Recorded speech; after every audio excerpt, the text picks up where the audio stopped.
Fear was the only currency he trusted. Love, loyalty, family, those were liabilities dressed up as virtues, and he'd learned that lesson the hard way, though he didn't talk about how. Sofia had worked for him for 14 months. She answered his phone, managed his calendar, brought his coffee exactly the way he liked it without ever being told twice. To Lucien, she barely registered as a person, more like a piece of furniture that happened to be excellent at her job.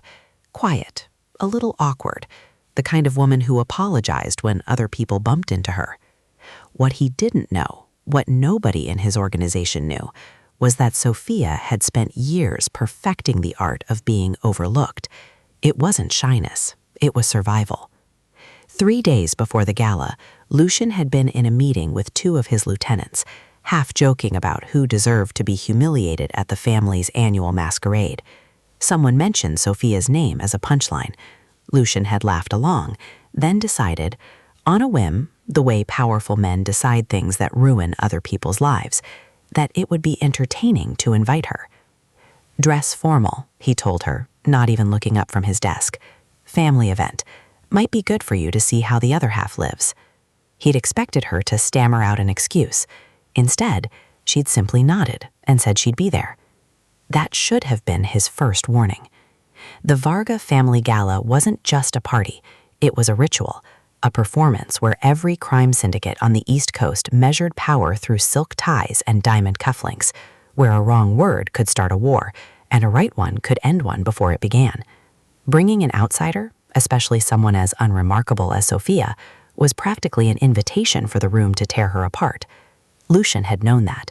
He'd counted on it. What he hadn't counted on was Sofia walking through those doors like she'd been born for exactly this moment, like the masks and the marble and the murmured threats meant nothing to her at all. He didn't know yet that Sofia understood his world better than most of the men standing in that ballroom.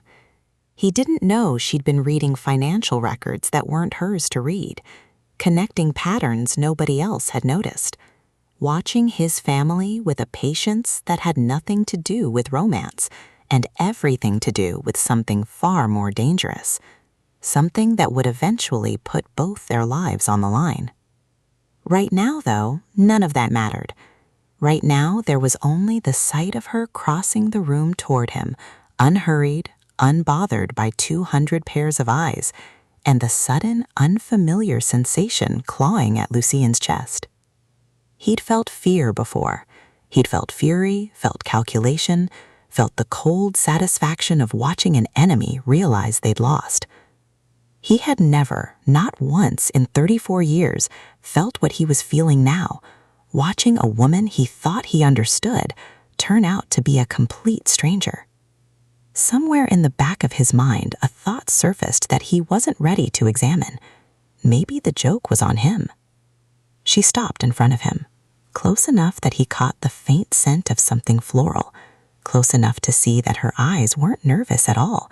They were amused. "You look surprised," she said quietly, just for him. "Did I not dress appropriately for the occasion?"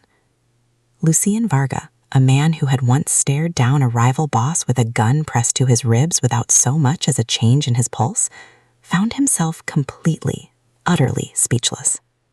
Lucien had exactly 2 options in that moment, and both of them scared him more than he wanted to admit. Option 1, laugh it off. Make some cutting remark about the dress being borrowed. Tell everyone this was still the joke he'd promised. Salvage what was left of the plan he'd walked in with. That was the smart move, the safe move, the Varga move. Option 2, keep staring at her like an idiot in front of every crime family that mattered. He was still deciding when Sofia solved the problem for him. She simply turned, surveyed the room with the same unbothered calm she'd walked in with, and asked, "Are you going to introduce me, or should I introduce myself?" Somewhere to his left, Marco Genovese, head of the Genovese crime family, and a man who'd survived 3 assassination attempts by never trusting anyone, actually chuckled. Low, genuine, the kind of sound that meant he was interested rather than insulted. That alone should have told Lucien something had gone sideways. Marco didn't get interested. Marco got suspicious. "Ms. Reyes works with me," Lucien managed. which was true and also nothing at all. "Works with you," Marco repeated, tasting the words like they amused him. "Lucien, you've never once in your life let a woman near your business who wasn't blood or married in. Which one is she?" The question hung there, sharpened at the edges. Answer wrong, and it could look like weakness, a mafia boss letting an outsider into rooms she had no business being in. Answer wrong the other way, and Sofia could become a target simply for existing too close to him. Sofia answered before he could. "Neither," she said, smiling like the question amused rather than threatened her. "I just happen to be very good at my job. Mr. Varga doesn't like surprises. I make sure he doesn't get any." It was a perfect answer, disarming, humble on its surface, and completely, deliberately vague about what her job actually entailed. Lucien filed that away with something between suspicion and admiration. A year and a half of watching this woman refill his coffee and reschedule his meetings, and he'd apparently missed that she was sharp enough to diffuse Marco Genovese without breaking a sweat. The night moved forward the way these nights always did, alliances tested over champagne, threats disguised as toasts, old men measuring each other's strength through the firmness of a handshake. Lucien had done this dance 100 times. Tonight, though, he found himself distracted, tracking Sofia across the room instead of the conversations that actually mattered. She didn't cling to him. That was the strange part. Most people who found themselves suddenly elevated into rooms like this one either glued themselves to their host for safety or overcorrected into performance, trying too hard to prove they belonged. Sofia did neither. She drifted through the crowd with quiet purpose, asking questions that sounded casual and landed anything but. He watched her spend nearly 10 minutes talking to Elena Rossi, the Rossi family's icy underboss, a woman who'd once had a man's tongue removed for talking too much at exactly this kind of party. Elena didn't remove anyone's tongue tonight. She laughed at something Sofia said, touched her arm, and by the end of the conversation was writing something on a card and pressing it into Sofia's hand. When Sofia finally circled back to him, Lucien couldn't help himself. What was that about? Elena recommended a wine dealer. Sofia's expression didn't so much as flicker. Apparently the private reserve she served tonight isn't easy to source. It was a lie. Not an obvious one, smooth, practiced, delivered with the same ease as everything else she'd said tonight. But Lucien had built an empire on reading people, on catching the half-second hesitation before a lie, the too-quick answer that meant someone was covering something. Sofia's lie was flawless, which was somehow more unsettling than if she'd stumbled over it. He decided, standing there under chandeliers worth more than most people's houses, that he didn't actually know this woman at all. The realization should have worried him, should have sent him straight to his head of security with instructions to run a full background check before the night ended. Instead, it did something far more inconvenient. It made him want to know more. "Dance with me," he said, and hated how much it sounded like a request instead of an order. Sofia studied him for a long moment, something unreadable passing behind her eyes. "I didn't think mafia bosses danced with their secretaries." "They don't," Lucien admitted. "Consider this a first." She placed her hand in his, and the second their palms touched, something shifted in his chest that he didn't have a name for, hadn't needed a name for in years, because he'd made very sure nothing ever got close enough to require one. They moved onto the floor together, and for the first time all night, Lucien Varga, a man who negotiated with killers and slept easier than most priests, felt completely, hopelessly out of his depth. Across the room, half hidden behind a marble pillar, a masked figure watched the two of them with an intensity that had nothing to do with romance and everything to do with fear. Whoever it was didn't stay long. By the time Lucien glanced toward the pillar again, the figure was gone, swallowed by the crowd like they'd never been there at all. The dance ended, but the feeling didn't. Lucien walked Sofia through the ballroom afterward, ostensibly to introduce her to a few more of the families that mattered, though if he was honest with himself, he mostly just wanted an excuse to keep her close. He told himself it was strategic. A woman who could charm Elena Rossi and hold her own against Marco Genovese was worth keeping near, if only to see what she'd do next. That was the lie he told himself anyway. They'd made it as far as the Kara stores when a voice cut through the music behind them, low and edged with something between amusement and menace. "Lucien, a word." Dominic Varga, Lucien's uncle, and the closest thing the family had to a second in command stood a few feet away, his mask pushed up onto his forehead, revealing a face that had long ago stopped bothering to hide its calculations. Dominic didn't do subtlety, he did leverage, and everyone in the family knew it. "Sophia, would you excuse us?" Lucien said, and she nodded, stepping back toward the Paris without argument, though something in the set of her shoulders told him she wasn't going far. Dominic waited until she was out of earshot before he spoke again. "The secretary. Cute trick dressing her up, but you brought a stranger into a room with the Genoveses and the Rossis, Lucien. Do you understand what that costs us if she talks about anything she overhears tonight? She works for me. She signs the same confidentiality agreements everyone else does. She's not blood." Dominic's voice dropped lower. "You know the rules. Outsiders don't get access to family business unless they're vetted. And vetted means more than a background check, Lucien. It means we know exactly who they are, where they came from, who they used to be. Are you saying you don't trust my judgment? I'm saying your father would never have made this mistake." Dominic let the words sit there, sharp and deliberate. He never let anyone close enough to see the cracks. That's how he kept this family standing for 30 years. Lucien's jaw tightened. His father was not a subject he discussed. Not with Dominic, not with anyone. The man had been dead for 6 years, and Lucien had spent every one of them trying to build something that didn't look exactly like what his father left behind, though he rarely admitted that ambition out loud, not even to himself. "I'll handle it," Lucien said, and walked away before Dominic could press further. He found Sofia on the terrace, leaning against the stone railing, looking out over the city lights, instead of back through the glass at the party still churning behind her. The wind caught loose strands of her hair, and for a moment she looked less like the composed woman who'd walked through the ballroom like she owned it, and more like someone lost in thought too heavy to share.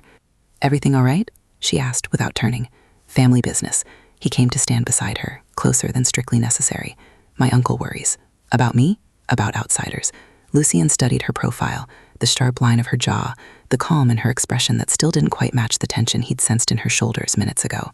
"He's not entirely wrong to worry. I don't actually know that much about you, Sofia." "You know I make excellent coffee, and I've never once missed a deadline." "That's not what I meant." She finally turned to look at him, and something in her expression shifted, guarded suddenly, in a way it hadn't been all night. "What did you mean then?" "I mean, I've had you in my office for 14 months, and until tonight, I thought I understood exactly who you were. Quiet, reliable, invisible, if I'm being honest, and I don't say that as an insult." He paused, searching for the right words. "Then you walked into that ballroom, and every single person in the room forgot how to breathe, including me. So either I've been a very poor judge of character, or you've been hiding something." For a long moment, Sofia said nothing. The city hummed below them, distant traffic and distant lives, none of it touching the space between them on that terrace. "Everyone hides something, Lucien," she finally said. "Even you, especially you." "That's not an answer." "It's the only one you're getting tonight." But she softened it with something that might have been the beginning of a real smile, the first one he'd seen from her that wasn't calculated for an audience. "Maybe ask me again sometime when there aren't 200 armed men listening." He should have pushed. Every instinct that had kept him alive and in power told him to press until she cracked, the way he pressed every source, every rival, every person who ever tried to keep something from him.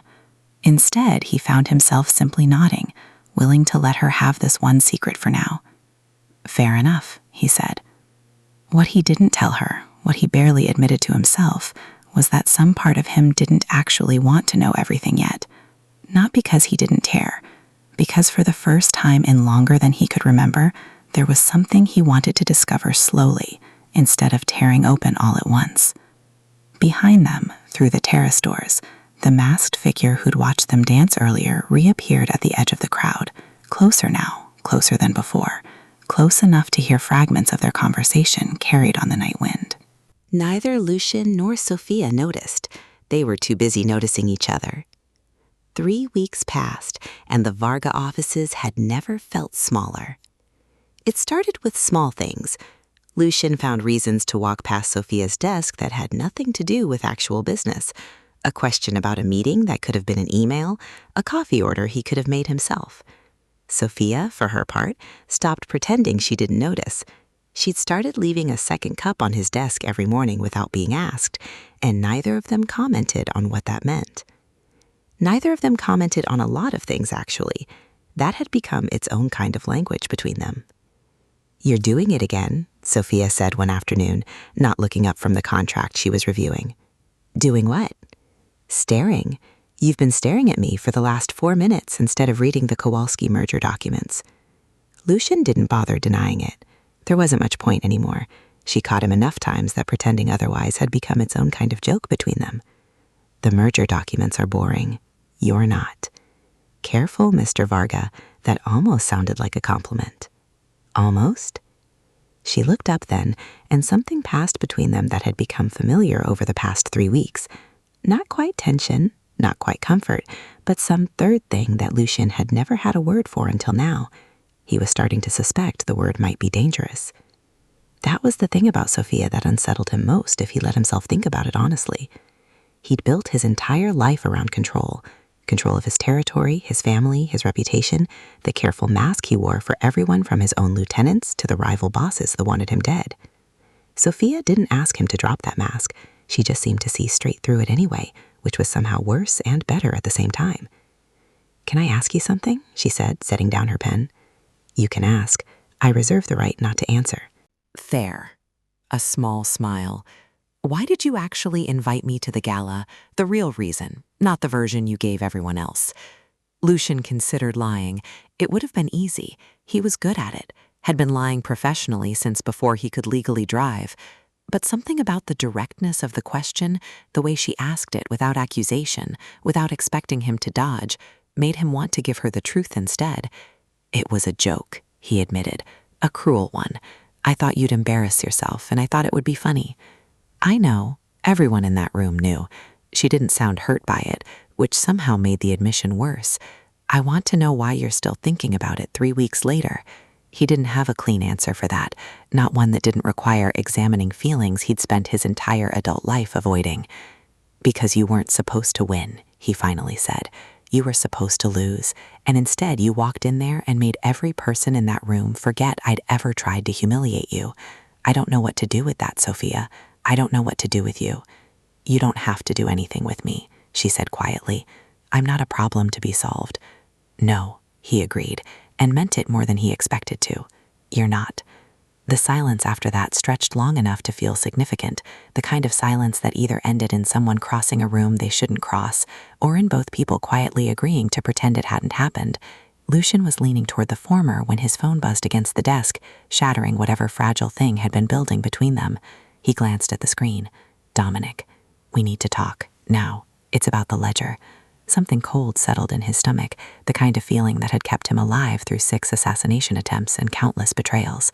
Business instinct, honed over years of watching people smile at him while planning their death. "I need to take this," he said, already standing. Sofia's expression shifted, subtle but unmistakable, and for just a moment Lucien could have sworn he saw something like fear cross her face before she smoothed it away. "Of course, I'll finish the Kowalski documents."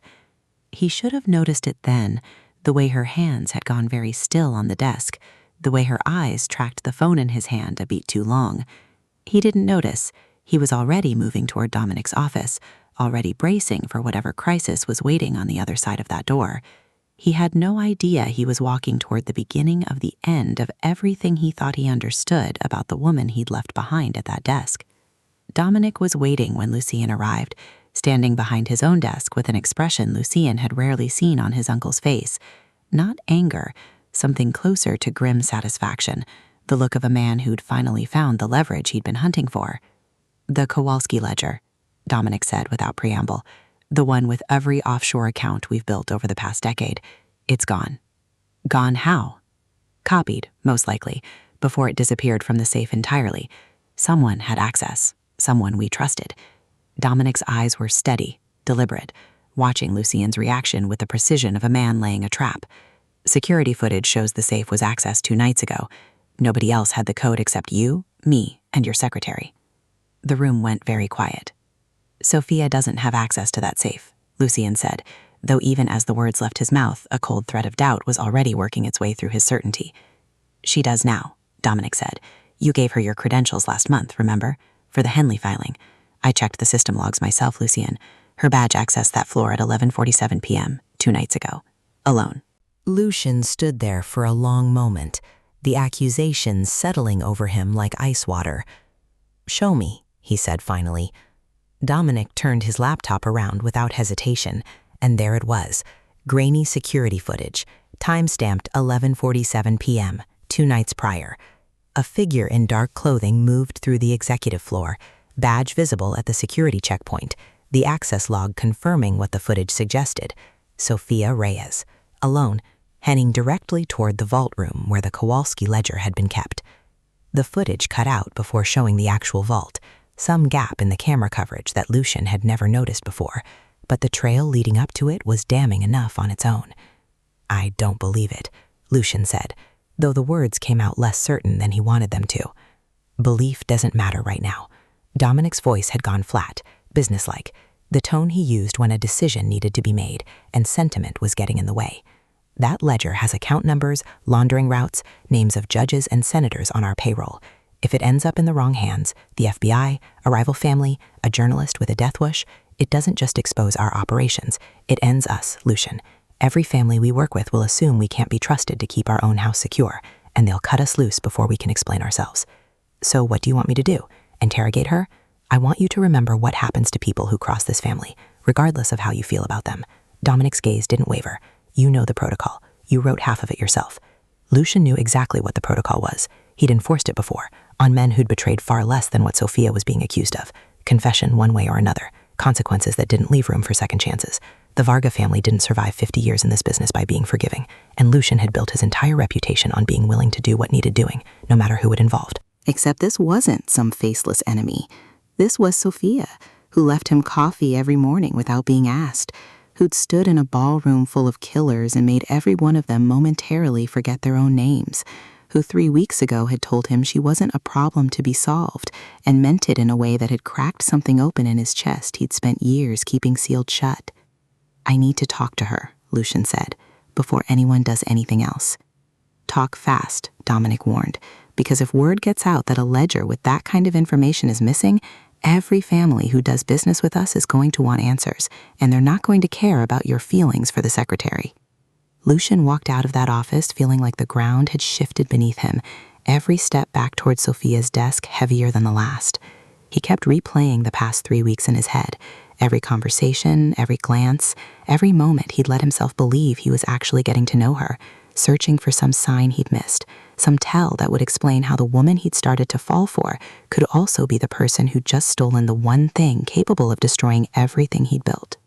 He found her exactly where he'd left her, still working through the Kowalski documents like nothing in the world had changed. She looked up when he entered, and whatever expression was on his face must have told her something was wrong, because the color drained slightly from her cheeks. "Lucien, what happened?" "The ledger's gone," he said, watching her carefully, searching for a reaction he could read as guilt or innocence. "The Kowalski ledger. Someone accessed the vault 2 nights ago, using your credentials." Sofia went very still. Not the stillness of someone caught, exactly, more like someone doing rapid calculations behind a carefully composed face, weighing options Lucien didn't see. "That's impossible," she said. "I was home 2 nights ago. I can prove it. The footage shows your badge at the checkpoint, 11:47 p.m. "Then someone cloned my badge, or the timestamp is wrong, or—" She stopped herself, visibly reining in the panic creeping into her voice. "Lucien, I didn't take it. You have to believe me." He wanted to. God, he wanted to believe her more than he'd wanted anything and longer than he could remember. But he'd built his entire life on the principle that wanting something to be true had nothing to do with whether it actually was. And right now, the evidence was stacked against her in a way that made his chest ache. "I want to believe you," he said quietly, "but my family is going to need more than that.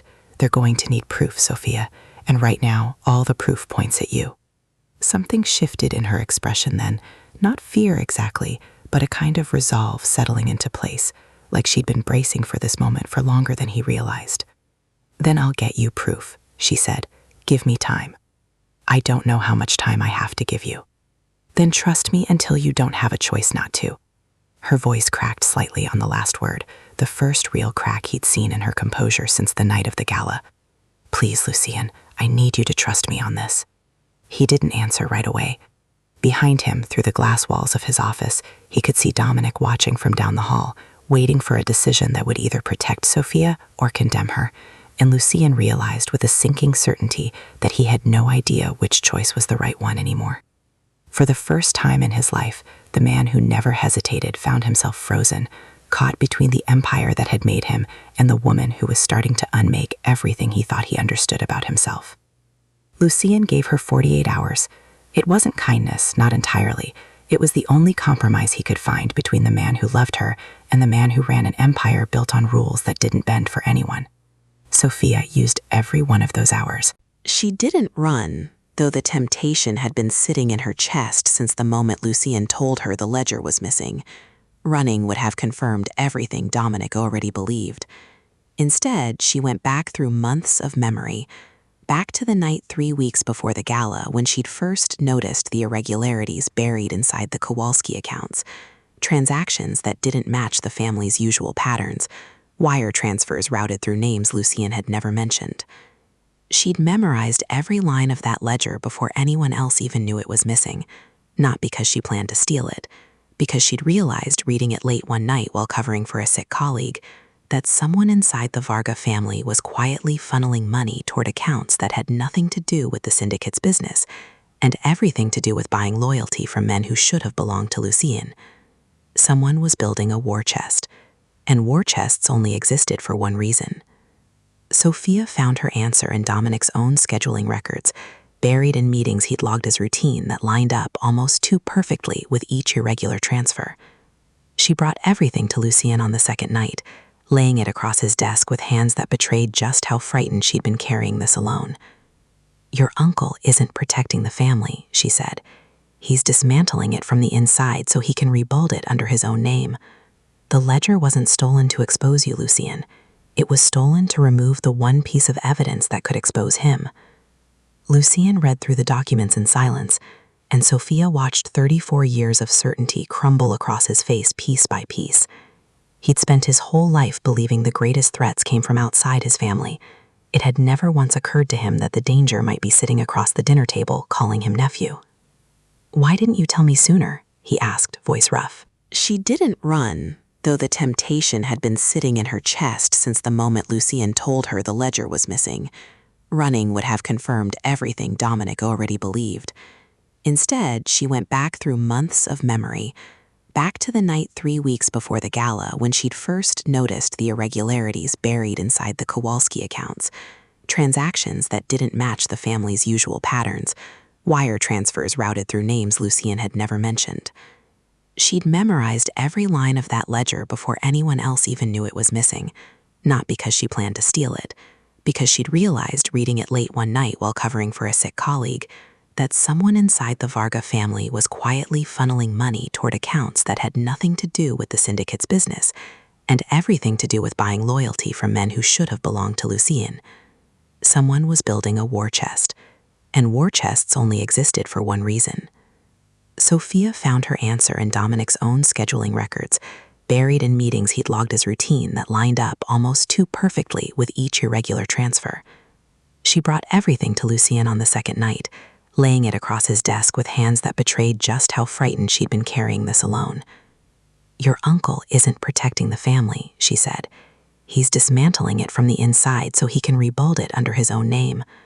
The ledger wasn't stolen to expose you, Lucien. It was stolen to remove the one piece of evidence that could expose him." Lucien read through the documents in silence, and Sofia watched 34 years of certainty crumble across his face piece by piece. He'd spent his whole life believing the greatest threats came from outside his family. It had never once occurred to him that the danger might be sitting across the dinner table calling him nephew. "Why didn't you tell me sooner?" he asked, voice rough. "Because I didn't have proof yet. And because the moment I said something, you'd have had to choose between me and him, and I wasn't going to ask you to do that without giving you something solid to stand on first." She met his eyes, steady despite everything. "I was protecting you, Lucien, the same way I've been trying to protect you since the night I first found those transfers." It was in that moment, not the ballroom, not the dance, not any of the quiet mornings with coffee left on his desk, that Lucien finally understood what he'd been falling for all along. Not a woman who needed rescuing, a woman who'd been quietly guarding him from the shadows for longer than he'd known to be grateful for it. The confrontation with Dominic happened 3 days later, in the same marble office where the accusation against Sofia had first been made. Lucien laid the evidence across the desk without a word, watching his uncle's composure fracture in real time as he realized exactly how much had been uncovered. What followed wasn't clean. It never is, in a world built on violence and old debts. But Lucien handled it the way he'd promised himself he would the moment he understood what his uncle had done. Not with the reckless brutality his father would have chosen, but with precision, cutting Dominic's support out from under him piece by piece, until the man had no family left willing to stand behind him. There was a second revelation buried in all of it, one that changed everything Lucien thought he knew about his own history. The masked figure who'd been shadowing Sofia since the gala, protecting her without ever making contact, turned out to be someone Lucien had believed dead for over a decade, his mother, who disappeared when he was 22 after discovering that his father had murdered her own brother and built half the family's empire on evidence stolen from a man determined to expose him. That man had been Sofia's father. The two women had owned each other years before Sofia ever set foot in Lucien's office, bound together by a truth neither had been ready to share until now. Everything after that moved quickly. Lucien dismantled what remained of his father's corrupted legacy piece by piece, publicly and without apology, choosing to burn down the empire he'd inherited rather than let it keep poisoning everyone who touched it. His mother stepped back into a life she'd sacrificed everything to leave behind, and Sofia stood beside Lucien through every difficult conversation, every reckoning, never once asking to be protected from the fallout. Months later, the Varga family held another gala in the same ballroom where it had all started. This time, Sofia didn't arrive as anyone's secretary, and she didn't wait behind closed doors for Lucien to decide how to introduce her. She walked in on his arm, in a room full of people who remembered exactly who she'd once been dismissed as, and Lucien took her hand in front of every rival family that had ever doubted either of them. "This is Sofia," he said, loud enough for the whole room to hear. "Not my secretary, not someone who needs protecting, the only person I trust enough to stand beside me while I rebuild everything my family broke." Sofia smiled, and for the first time in her life, she didn't have to hide a single part of herself to be seen exactly as she was. If this story pulled you in, you know exactly what to do. Hit subscribe, because there's a lot more where this came from. Drop a comment and tell me, was it Sofia or Lucien's mother who surprised you more? And if you want the next Mafia romance in your feed the second it drops, smash that like button before you go.